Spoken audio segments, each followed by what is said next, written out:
Ako si Father Alain, siyempre tubong Salinas, anak ng Birhen ng Santo Rosario, mula sa lahi ng mga Salazar, Pugay, at Leuterio Manalo. Ako ngayon ay parish priest ng Holy Family Parish sa Lancaster, New City, at matagal nang naglilingkod din bilang superintendent ng mga diocesan schools at Episcopal Vicar for Catholic Education. Practically, ang buhay ko ay sa parokya, sa mga Catholic schools, at kung ano pang ibigay na assignment sa akin ng ating obispo at ng ating diocese. Laki ako sa Linas talaga. Mula bata, diyan ako bininyagan, diyan ako inordinahan, nagtapos ng high school, altar servers, Columbian Squires, nung araw, Knights of Columbus, nasa Neo-Catechumenal Way, at pinagmamalaki kong taga Salinas ako. Siguro yung konkretong pagkilos ng Diyos sa buhay ko, marami hindi maipaliwanag pero convincing na ang Panginoon ang nasa likod ng mga yon. Marami, no? Kasi hindi ba talaga ako para magpari talaga. Ako ay nangangarap at pangarap din ng pamilya ko na maging doktor.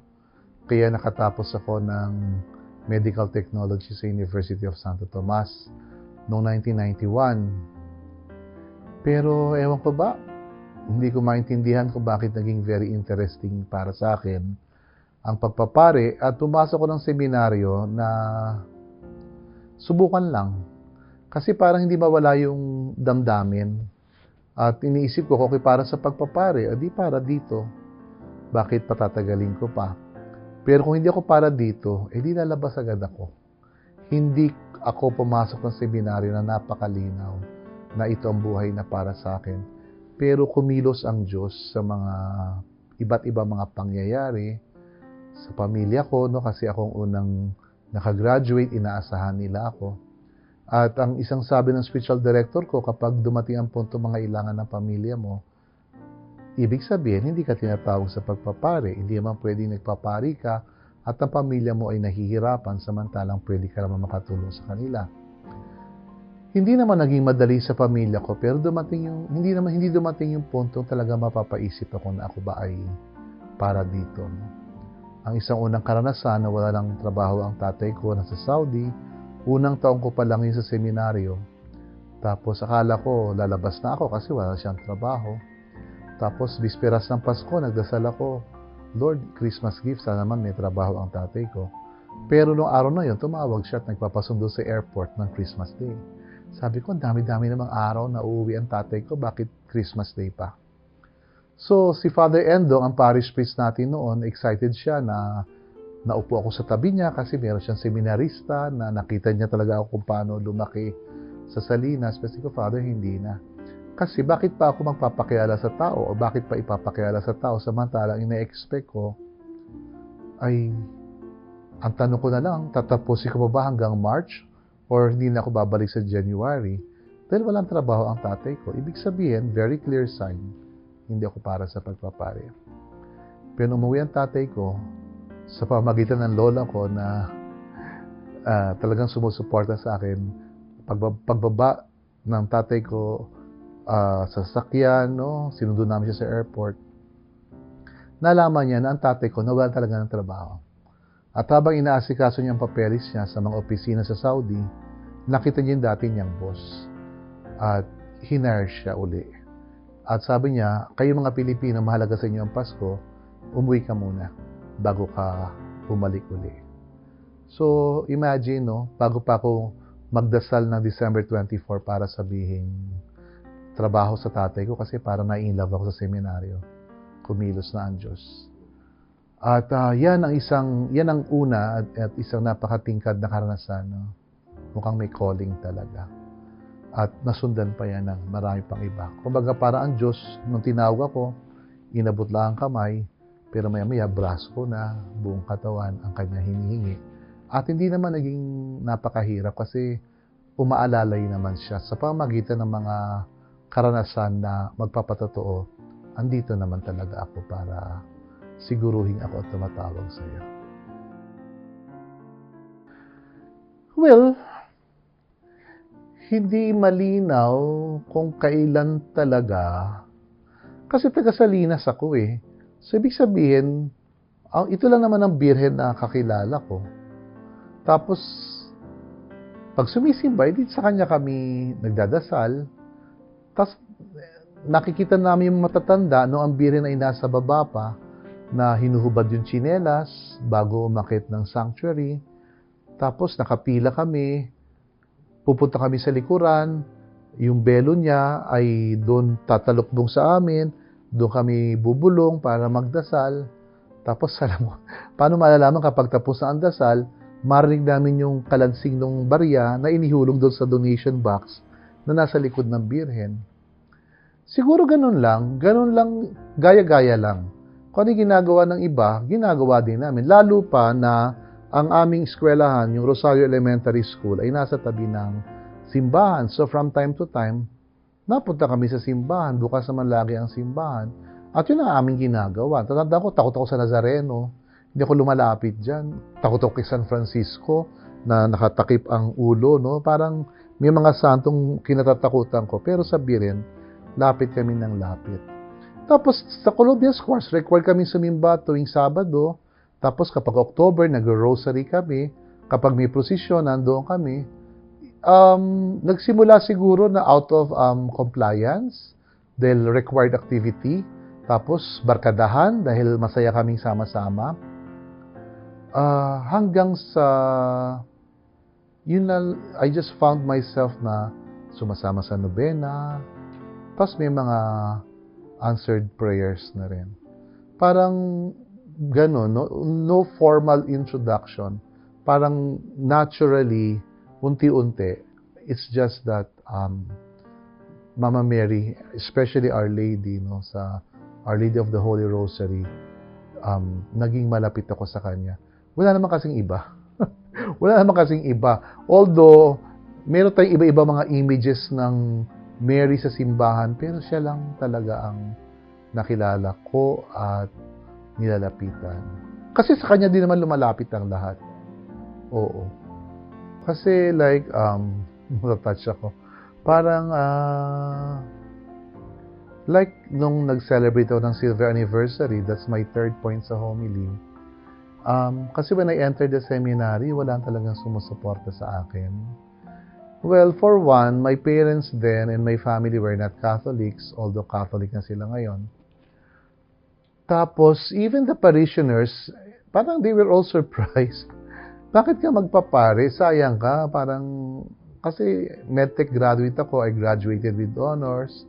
I had a scholarship in medical school. That time, nagtuturo na ako as a university teacher. Tapos magkapare. Kasi parang hindi talaga sa akin nakita yung pagpapare. But the calling was very strong.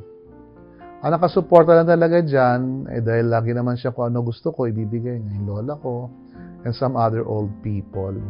Kaya entered the seminary, makasama ko matatanda eh.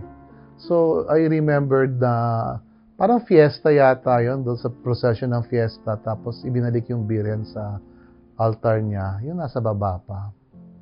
And I really prayed na, Mama Mary, bahala na kayo kung saan ako dadali ng decision na to, no? And, you know, the church has been my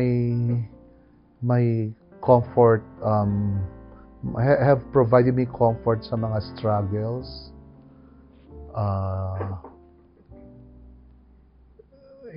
Naging very personal yung relationship kay Mama Mary.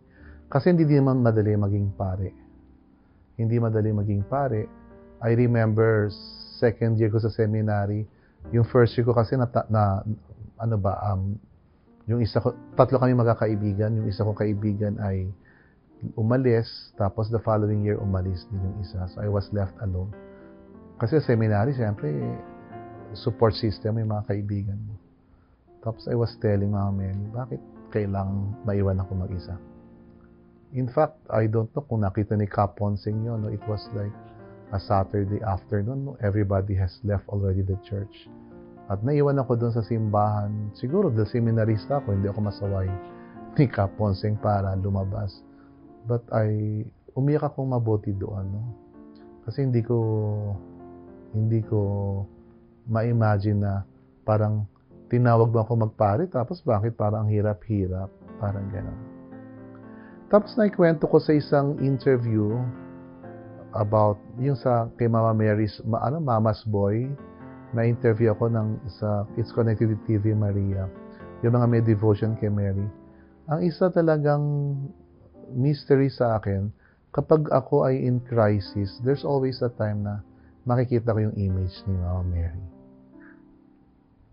Yun, no? Iba.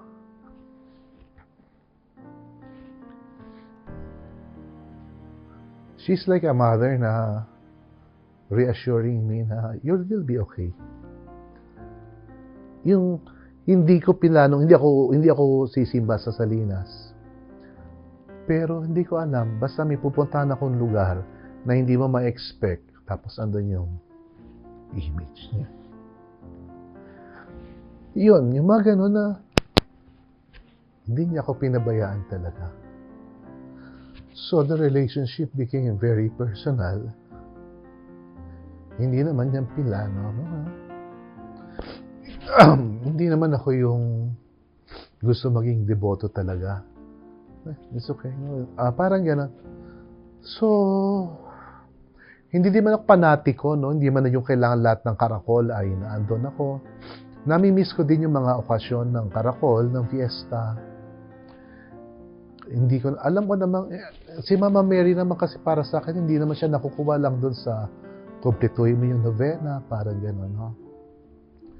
But, basta si Mama Mary, laging nagiging very emotional ako. I don't really know. Pero, siguro, sapat na yung sabihin, she's been there. She's been literally there all throughout these years.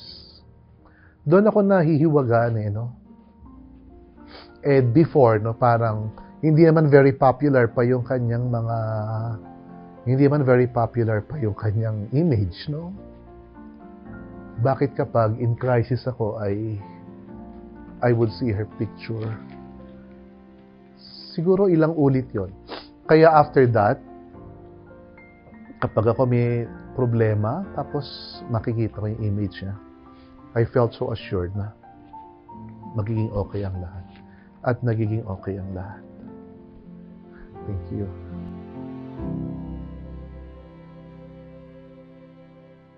Yeah, biyaya yun. Biyaya. Because I don't deserve that. Hindi naman ako very faithful.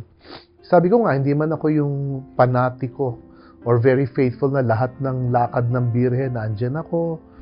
Lahat ng okasyon ng birhen, no? I mean, I missed caracols. Hindi nga ako nakakompleto na novena.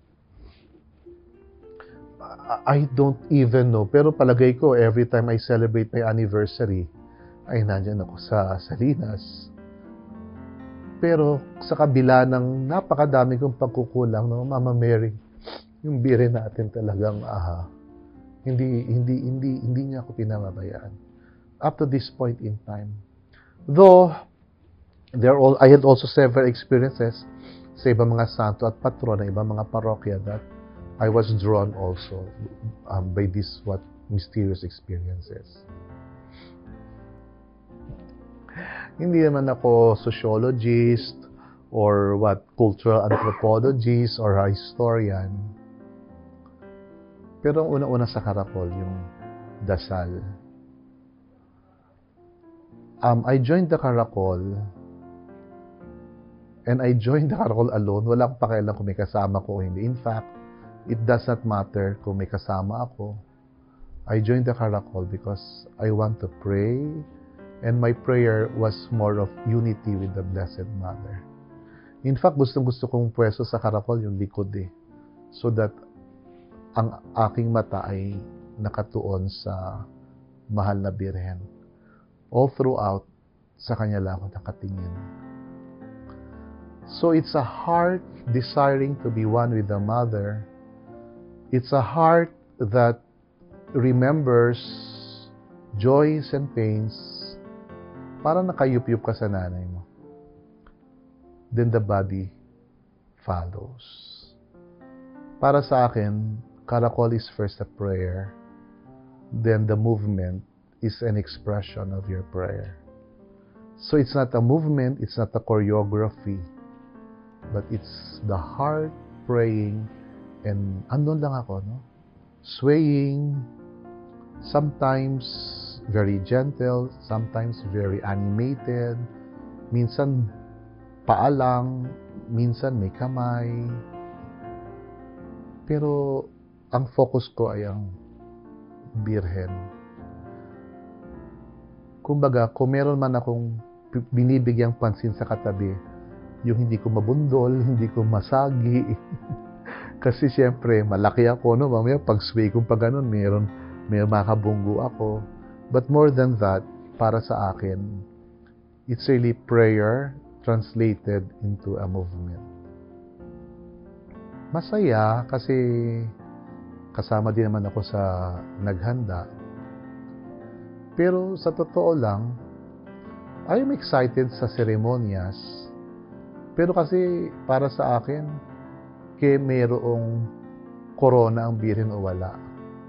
Katulad na ikwento ko kanina. Ang corona niya, yung pag-aalaga niya sa akin. Yung debosyon ng tao sa kanya, hindi mapapalitan ng corona yan. At yun ang mas mahalaga. At sabi ko, ang Birhen, bago pa kilalanin ng Roma na Reyna, sa ating mga taga-Salinas, sa maraming deboto, Reyna na siya. At hindi naman padamihan ng deboto para maging Reyna. Ako mismo, no? I mean, sapat na Reyna siya para sa akin. Kaya yung ceremonies, siyempre, historical, makulay, masaya, pero bonus na lang yan. Bonus na lang yan. Dahil bago pa yon, ang Birhen natin, hindi nga Reyna talaga, ina. Mahal na ina. Yung mahal na Birhen na kasama natin. Sa mga kababayan ko, maraming salamat. Unang-una, dahil kahit hindi na ako laging nasa ating bayan, I always feel at home kapag ako ay umuwi sa ating parokya at sa ating bayan. Ramdam ko, kaya pinagmamalaki ko at nagpapasalamat ako, taga-Salinas ako at anak ng Birhen. At lalo pa sa pagdami ng tao sa ating bayan na mula sa iba't ibang lugar, marami tayong mga taal ng taga-Salinas na kayamanan na alam ko hindi naman natin ipinagdadamot sa kanila.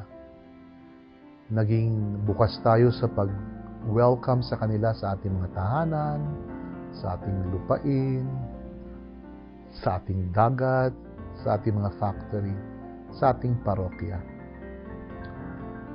Alagaan natin ang ating debosyon sa Birhen. At natutuwa ako na nakikita ko, especially recently, sa mga kabataan, malalim at buhay na buhay ang kanilang debosyon sa Birhen. At alam ko, itong mga kabataan na to ay hindi lahat taal na taga-Salinas. So natutuwa ako na tinitipon at nililikom tayo ng mahal na Birhen. Kung meron man tayong kayamanang personal, ang Birhen. Alam ko hindi lang ako ang kanyang inaalagaan. Ang bawat isa sa atin ay handa niyang subaybayan, alagaan, ipagtanggol. Palakasin ang loob para pagtagumpayan ang mga pagsubok. Pero ang Birhen ay hindi lang kayamanan ng bawat isa. Kayamanan natin yan bilang isang sambayanan. Tayo ang bayan ng Rosario, ang bayan ng Birhen, ang bayan ng Karakol. Hindi para ipagmalaki sa iba, kundi para maranasan natin ang biyaya na kalakip na mga katotohanan ito. Sapagkat sa ating malalim na karanasan sa Birhen, maaninag na yan ng iba. At sila man sana makaranas ng biyaya ng Birhen na ating nararanasan.